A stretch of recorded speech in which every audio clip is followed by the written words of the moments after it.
خبروں کے سلسلے کو آگے بڑھاتے ہوئے اب رخ کرتے ہیں اکاڑا کا۔ ہمیں رپورٹ کی ہے ہمارے بیورو چیف پنجاب چودھری مجاہد محمود نے۔ Punjab emergency service department Okara نے یوم یکجہتی کشمیر 5 فروری کو بھرپور جوش و جذبے سے منایا۔ اکاڑا یوم یکجہتی کشمیر 5 فروری کے موقع پر Punjab emergency service department rescue 1122 نے اپنے مظلوم کشمیریوں بھائیوں سے اظہار یکجہتی کے لیے بھرپور انداز میں منایا۔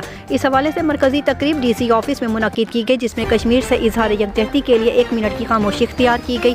تقریب میں ڈپٹی کمشنر اور ضلعی انتظامیہ کے افسران، ریسکیو سیفٹی آفیسر عائشہ سہیل، ریسکیورز کے ساتھ ساتھ پی ٹی آئی کے ٹکٹ ہولڈرز نے شرکت کی۔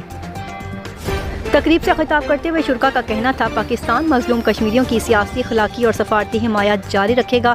اس مسئلہ پر پوری قوم یک زبان ہے، کیونکہ کشمیر پاکستان کی شاہراہ ہے۔ اس موقع پر یادگار شہداء پر پھولوں کی چادر چڑھائی گئی۔ تمام شہداء خصوصاً کشمیر کی آزادی کی جدوجہد میں شہید ہونے والوں کے لیے خصوصی دعا بھی کی گئی۔ آخر میں ڈپٹی کمشنر کی قیادت میں کشمیر ڈے کے حوالے سے واک بھی کی گئی۔